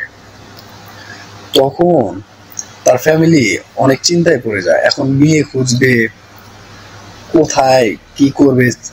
ছেলেটিও খুব একটা বড় না, অল্প বয়সে বিয়ে, অল্প বয়সী মেয়ে কোথায় পাবে, এরকম বয়সে তো কেউ বিয়ে দিতে চায় না।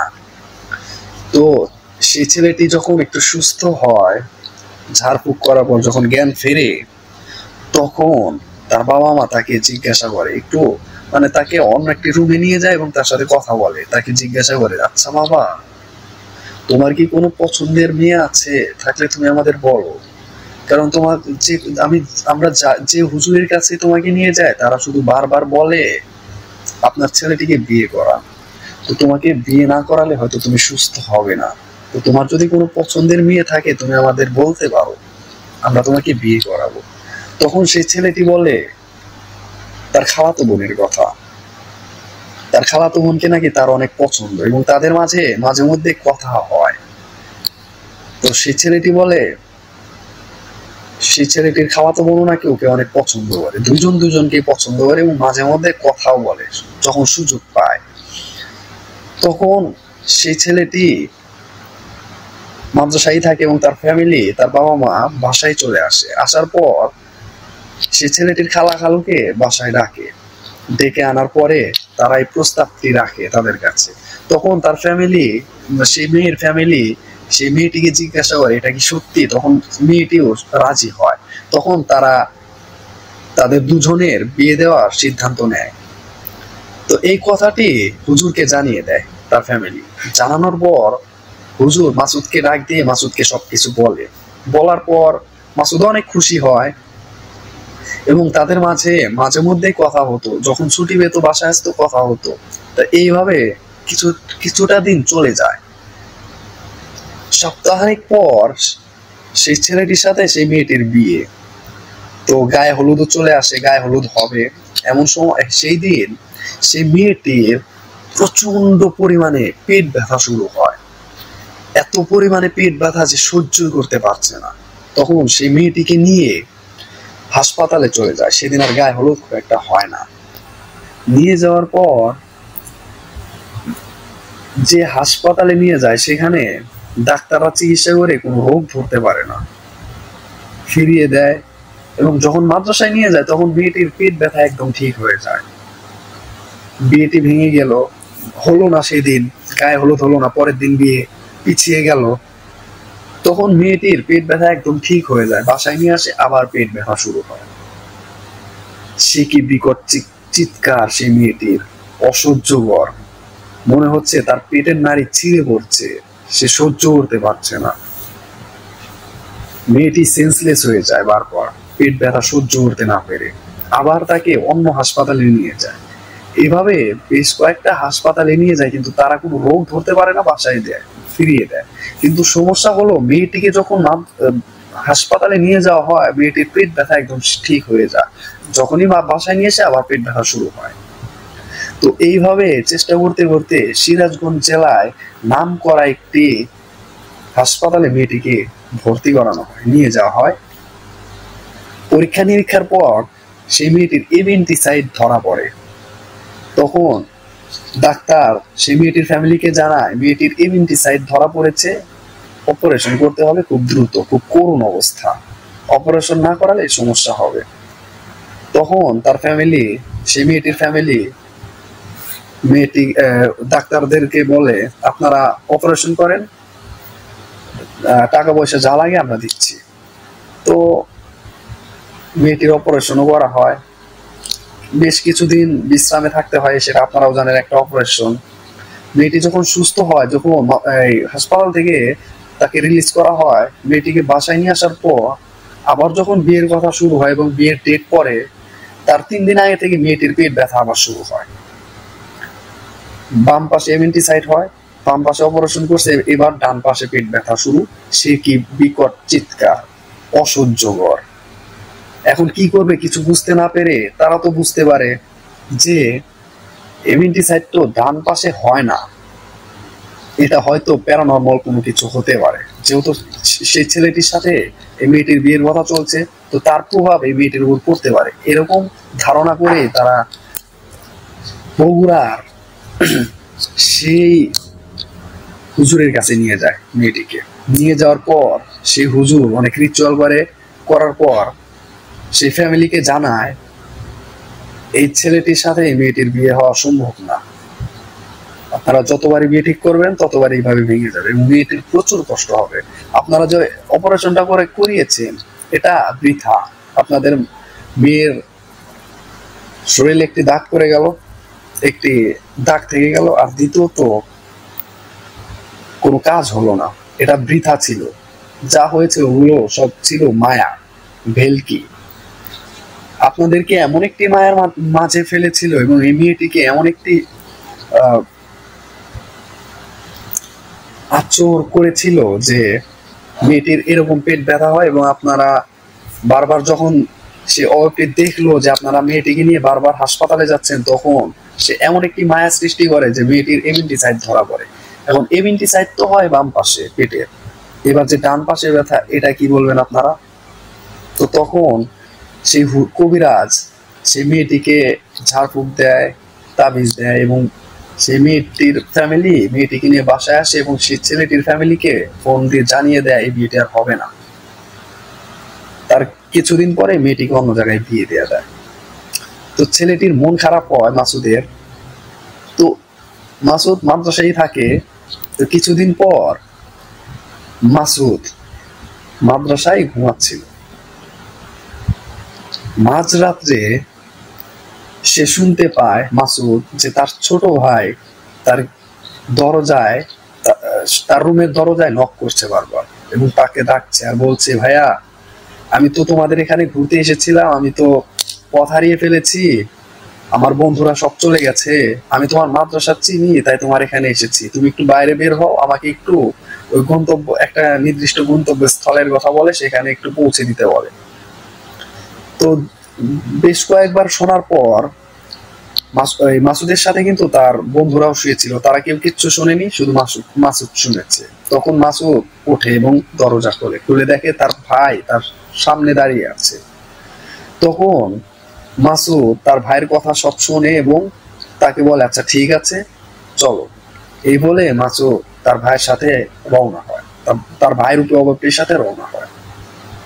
এমন পর্যায়ে মাসুদ দেখতে পায় তার ভাই তার থেকে অনেকটাই সামনে, খুব দ্রুত হাঁটছে, কিন্তু মাসুদ খুব দ্রুত হেঁটেও তার ভাইয়ের কাছাকাছি যেতে পারছে না, মাঝখানে ডিস্টেন্সটা অনেক বেশি থাকে, কোনোভাবেই যেতে পারছে না। তো অনেক চেষ্টাই করে তার ভাইয়ের কাছাকাছি যাওয়ার, কিন্তু কোনোভাবেই পারছে না। তো এইভাবে অনেকটা পথ চলে যায় এবং সে তার মাদ্রাসার বা সে যে গ্রামের মাদ্রাসায় পড়ে তার ওই এরিয়াটুকু পার হওয়ার পর মাসুদ একটি মায়ায় পড়ে যায়। সে কোন দিক থেকে কোন দিকে যাচ্ছে সে জানে না, সে বলতে পারবে না সে কোথায় যাচ্ছে। সে হাঁটতে হাঁটতে বগুড়া জেলা ছেড়ে অনেকটাই দূরে চলে যায় এক রাতে। শুধু সে দেখতে পায় তার ভাই তার সামনে সামনে যাচ্ছে, কিছুক্ষণ পর তার ভাইকে দেখা যাচ্ছে না এবং অনেক দূর থেকে চিৎকার আসছে, ভাই আমাকে বাঁচাও, আমাকে মেরে ফেললো। এটা শুনে সে দৌড় পেরে সামনে যায় এবং দেখে তার ভাই সামনে। এভাবে হাঁটতে হাঁটতে পরের দিন ভোর হয়ে যায়, ফজরে আজান দেয়, কিন্তু তার মায়া কাটে না। সে শুধু সামনে দেখতে পাচ্ছে তার ভাই তার সামনে সামনে হাঁটছে, তাকে তার ভাইয়ের কাছে যেতে হবে, তার ভাইকে গন্তব্যস্থলে পৌঁছে দিয়ে তাকে আবার চলে আসতে হবে। এমন সময় সে মানে তার মাদ্রাসার একটি হুজুরের বাড়ি, সে যেখান দিয়ে যাচ্ছে সেখানে সে দেখতে পায় সে একভাবে হেঁটে যাচ্ছে। তখন অনেকবার সে হুজুর মাসুদকে ডাকে কিন্তু কোনো সাড়া শব্দ নেই। সেই হুজুরও জানে মাসুদের সাথে এক প্যারানর্মাল অ্যাক্টিভিটিসের ঘটনা ঘটে। সে কিছুটা আন্দাজ করতে পারে এবং মাসুদকে ধরে, কিন্তু ধরে রাখতে পারছিল না। মাসুদ শুধু বলছিল আমার ভাই সামনে, ও বিপদে পড়েছে, ওকে বাঁচাতে হবে, ওকে গন্তব্যস্থলে পৌঁছে দিতে হবে, ও বাসায় যাবে। তো তাকে মাসুদকে খুব কষ্টে জোর করে ধরে একটা ঝাঁকি দেয় জোরে এবং একটি ধমক দেয়। তখন মাসুদ সেন্সে ফিরে আসে এবং বলে, আমি এখানে এখানে আমি কেন? আমি তো আমার ভাইয়ের সাথে যাচ্ছিলাম, এটা কোন জায়গায়? তখন সে ছেলেটি বলছে, তুমি তো অনেক দূরে চলে এসেছো, এটা তো আমাদের গ্রাম, মাদ্রাসা থেকে অনেক দূরে এসেছো, এখানে আসলে কিভাবে? তখন মাসুদ রাতে ঘটে যাওয়া সমস্ত ঘটনা সে ছেলেটির সাথে শেয়ার করে। তখন মাসুদকে ধরে সে ছেলেটি মাদ্রাসায় হুজুরের কাছে ফোন দেয়। তখন হুজুররা এসে সে ছেলেটিকে বা মাসুদকে মাদ্রাসায় নিয়ে যায়। নিয়ে যাওয়ার পর মাসুদের ফ্যামিলিকে আবার মাদ্রাসায় ডাকা হয় এবং তারা আসে। আসার পর মাসুদের উপর আবার রিচুয়াল শুরু করে। আবার মাসুদের উপর সেই অভাবটি ভর করে এবং বলে, হুজুর বলছে তুই কি ওকে ছেড়ে যাবি না?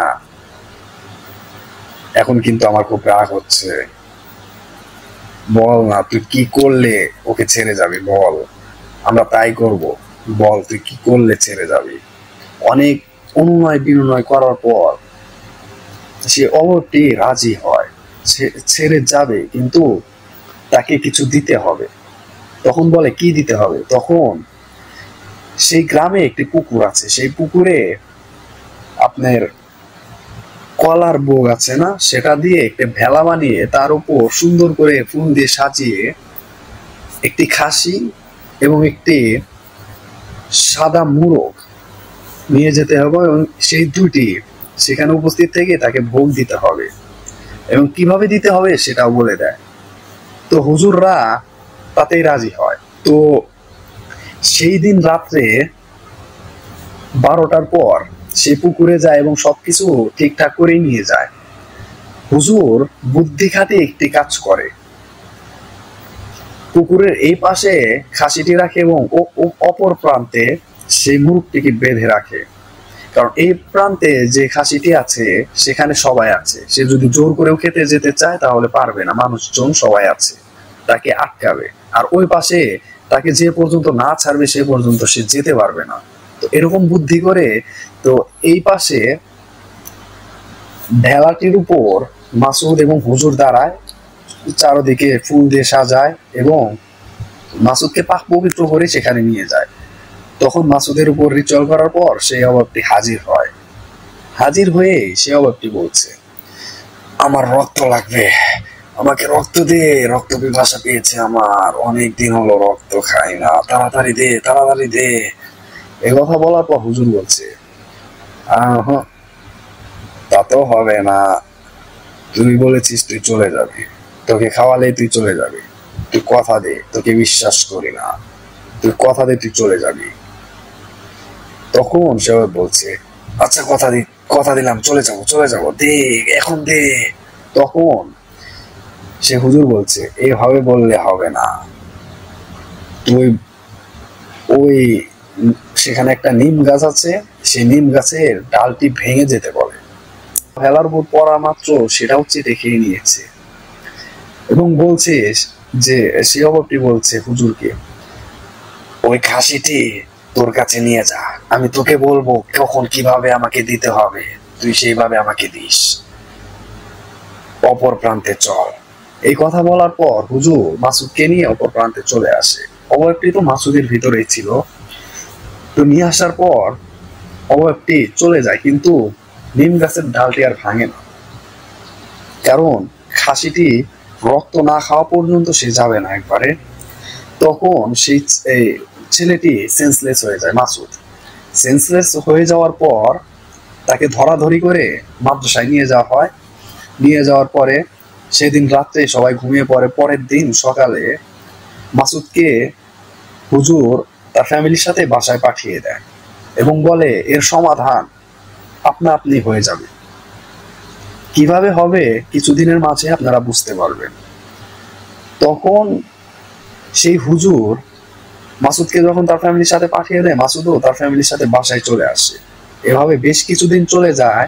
সেই ছেলেটি মাসুদ প্রত্যেকটা দিন তাদের বাসার পাশে যে বাস চার আছে সেখানে দিনের বেলায় দেখতে পায় সে অবটি বসে তার সাথে কথা বলছে। তার ফ্যামিলিও লক্ষ্য করে, কিছু বলে না, জানে যে কিছুদিনের মাঝে এই সমস্যার সমাধানটি হবে। যেহেতু হুজুর বলেছে এটাই তার জীবনের শেষ চেষ্টা, সর্বোচ্চ চেষ্টা এটাই ছিল।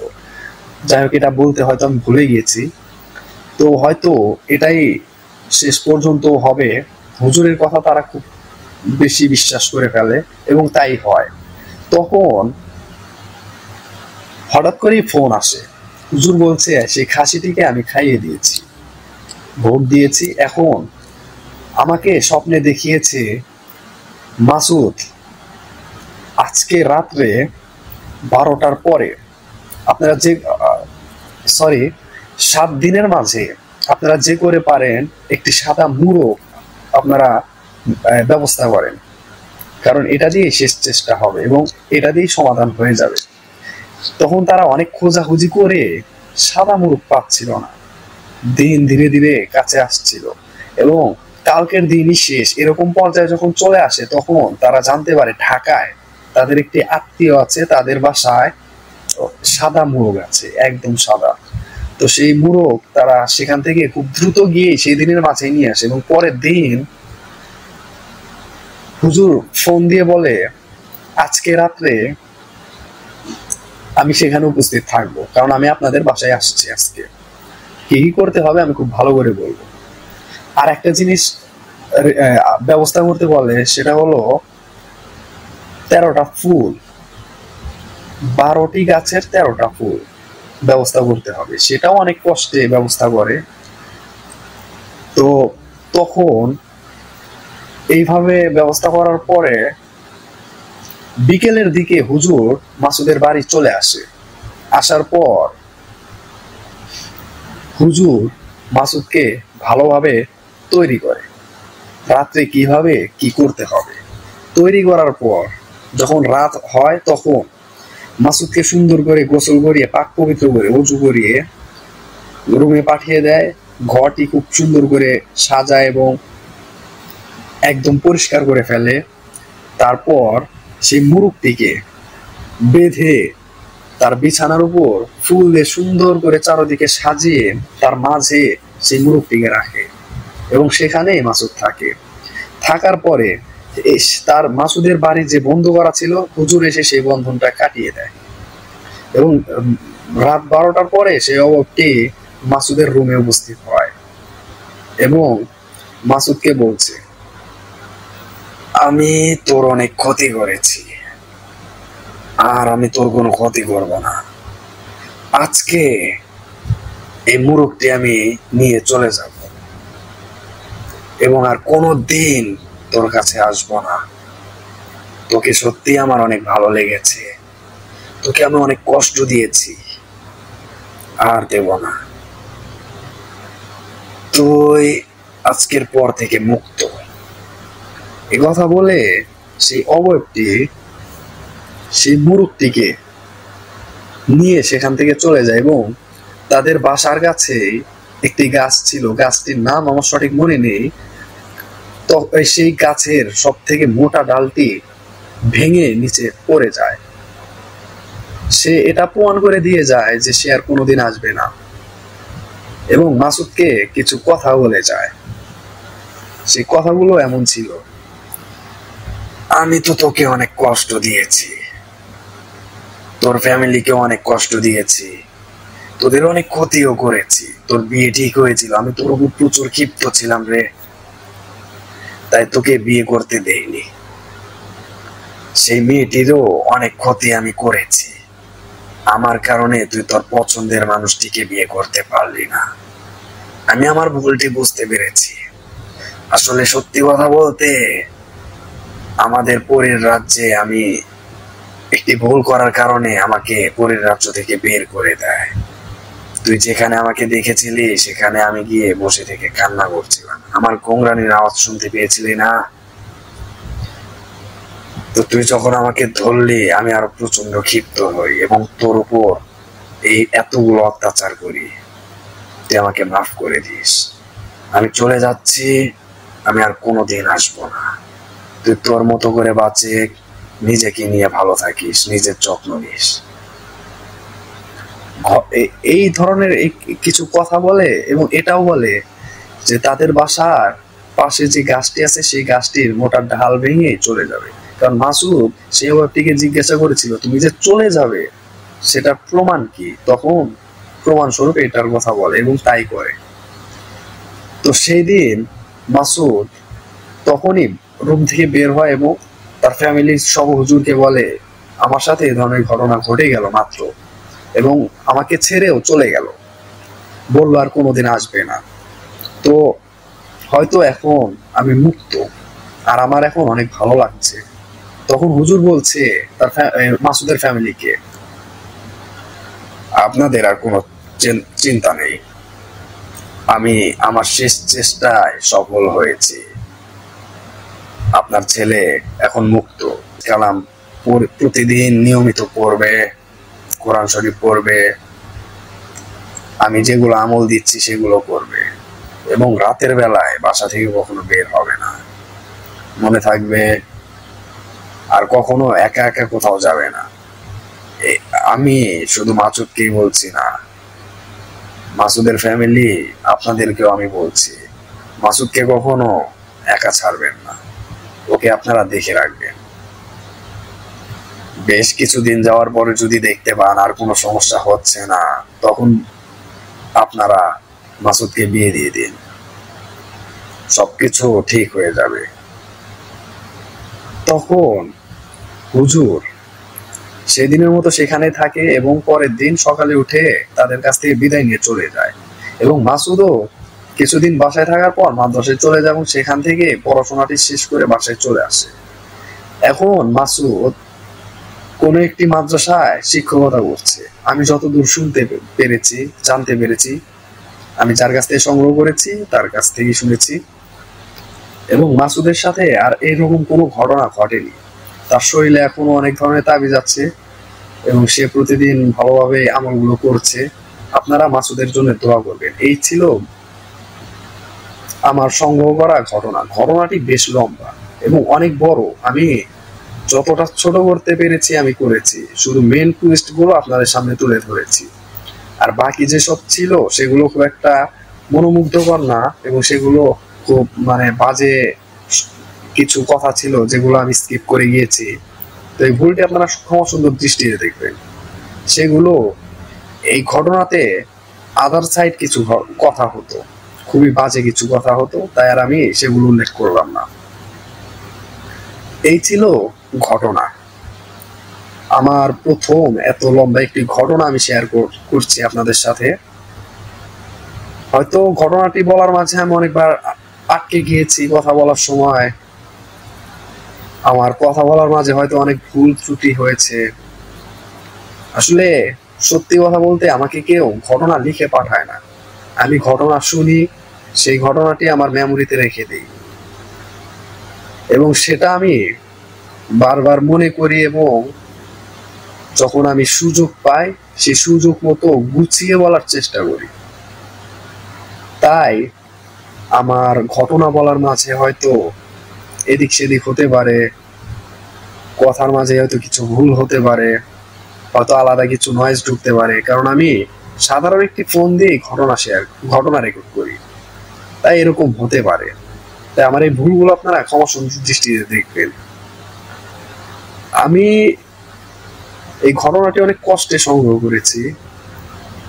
আমার কাছে আরো কিছু ঘটনা আছে, ঘটনাগুলো খুব একটা বড় না, কিন্তু ঘটনাগুলো অনেক ভয়ানক। ঘটনাগুলো আস্তে আস্তে আমি আপনাদের সাথে শেয়ার করব, এবং এই ঘটনাটি আমি আমার ভঙ্গিতে বলেছি, হয়তো অনেক ভুল হয়েছে, ভুলগুলো আপনারা আবারও আমি বলছি ক্ষমা সুন্দর দৃষ্টিতে দেখবেন। আমি অতি ক্ষুদ্র একজন মানুষ, আমার মতো করেই বলার চেষ্টা করেছি, গুছিয়ে বলার চেষ্টা করেছি। আর আমার জন্য দোয়া করবেন, সেই ছেলেটির জন্য দোয়া করবেন। এবং আরেকটি কথা আমি শেষে আপনাদের উদ্দেশ্যে, এই লিসেনার্সদের উদ্দেশ্যে বলতে চাই, আপনারা সবাই যারা ঘটনা শোনেন, আপনারা চাইলে এই প্ল্যাটফর্মটিকে আরো অনেক বড় করতে পারেন। আবার আপনারা চাইলে এমন এই প্ল্যাটফর্মের সাথে থেকে মানে সাথে নাও থাকতে পারেন, এবং এটা ছেড়ে চলেও যেতে পারেন, যার ফলে এটা বন্ধ হয়ে যেতে পারে। তো আপনারা এই প্ল্যাটফর্মটিকে ভালোবাসেন দেখে এর সাথে যুক্ত আছেন। আপনারা ঘটনা শুনছেন, হয়তো আপনাদের অনেকের কাছে অনেক রকমের ভয়ানক ঘটনা আছে যেগুলো আপনারা শেয়ার করতে চান কিন্তু পারছেন না। তো আপনারা ঘটনাগুলো যদি শেয়ার করেন স্টোরি টেলিং বাই শাওনে, তাহলে হয়তো এই প্ল্যাটফর্মটি আরো অনেক বড় হবে। এবং এই প্ল্যাটফর্মটির লিঙ্ক যদি আপনারা আপনাদের আত্মীয় স্বজন বন্ধু বান্ধবদের কাছে শেয়ার করেন, তাহলে হয়তো ধীরে ধীরে এই প্ল্যাটফর্মটি অনেক বড় হবে। তো আপনারা এই প্ল্যাটফর্মটিকে ভালোবাসেন দেখে এর সাথে যুক্ত আছেন, তাই ঘটনা পাঠানোর চেষ্টা করবেন। আমরা ঘটনা যাই শুনি, আমরা কিন্তু 2টো থেকে সর্বোচ্চ 3টের বেশি ঘটনা শুনতে পাই না।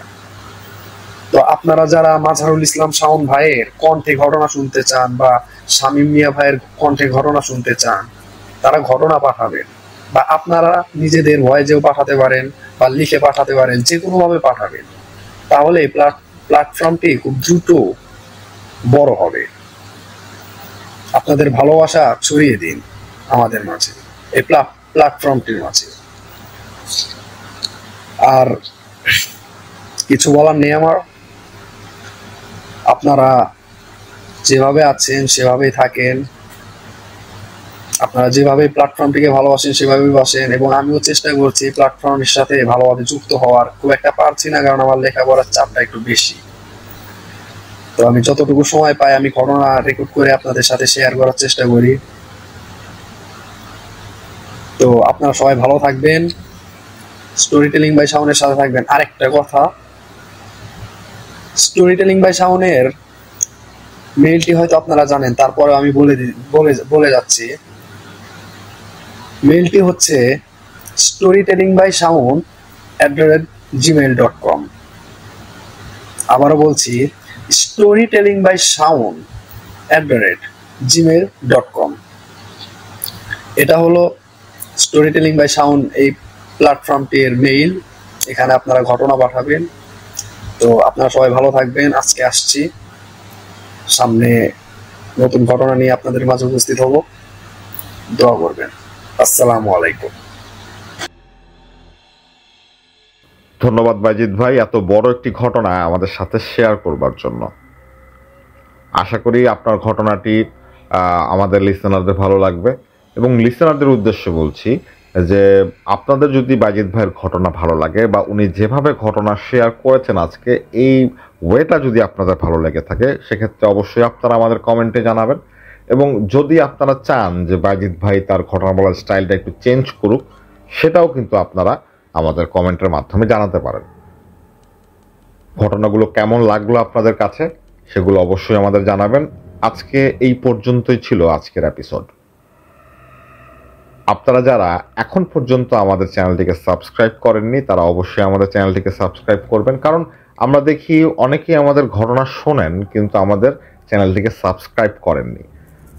তাই আপনাদের কাছে অনুরোধ করব, যদি স্টোরি টেলিং বাই শাওনে প্রচারিত ঘটনা আপনাদের কাছে ভালো লেগে থাকে বা আপনারা মনে করেন যে না এই এপিসোডে বা এই চ্যানেলের ঘটনাগুলো শোনা যায়, আপনারা আমাদের এই প্রচেষ্টা আপনারা স্বীকার করবেন বা আমাদের এই প্রচেষ্টাকে আপনারা সম্মান জানাবেন।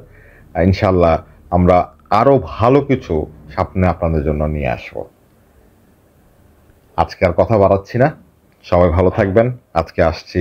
আসসালামু আলাইকুম।